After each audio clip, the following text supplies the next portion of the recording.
Et peut-être, moi, je pourrais vous parler d'une période de ma vie où c'était vraiment très, très, très, très présent. Ce sentiment de jamais suffire, de jamais être à la hauteur, de jamais faire assez bien.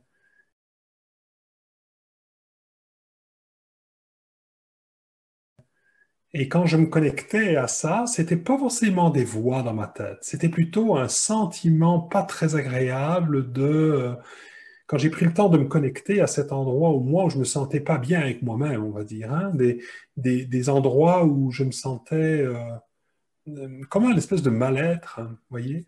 Et quand j'ai commencé à ressentir quelque chose, cette part de moi qui se sentait comme ça à propos de moi-même, ce qui m'est venu, c'est comme une image, c'est comme si une part de moi se sentait comme une plure de banane sur une poubelle. Vous voyez, c'est une image, hein.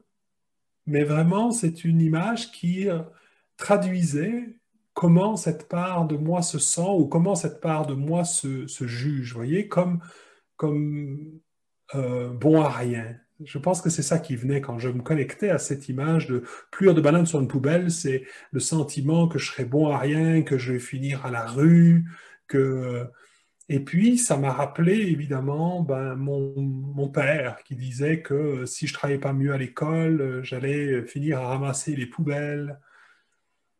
Et donc, voilà, ce que j'ai réalisé en fait, c'est que quelque chose en moi a pris le relais de comment j'ai été jugé, de comment je me suis jugé moi-même dans certaines circonstances parce que je ne fonctionnais pas forcément bien dans le cadre scolaire et donc je me suis dit ben forcément ça veut dire que moi j'étais pas bon. J'avais pas réalisé à l'époque que je fonctionnais pas comme les autres, que j'avais une autre façon d'être. Donc je me suis comparé, je me suis jugé, et donc voilà. Et probablement mon père était très inquiet de voir que je ne fonctionnais pas bien à l'école. Il était inquiet que je ne puisse pas m'en sortir, que je ne puisse pas prendre soin de moi dans ma vie et tout ça. Et je sens, hein, quand je suis en lien avec cet endroit, moi qui se sent comme ça, oui, je réalise tout doucement que cette part de moi est en fait inquiet que je ne sois bon à rien ou que je ne sois pas à la hauteur. Et donc, voilà, ça a été pour moi un premier pas dans de ressentir un peu de compassion, d'amour pour cette part de moi qui se sent euh, aller inférieure ou pas à la hauteur.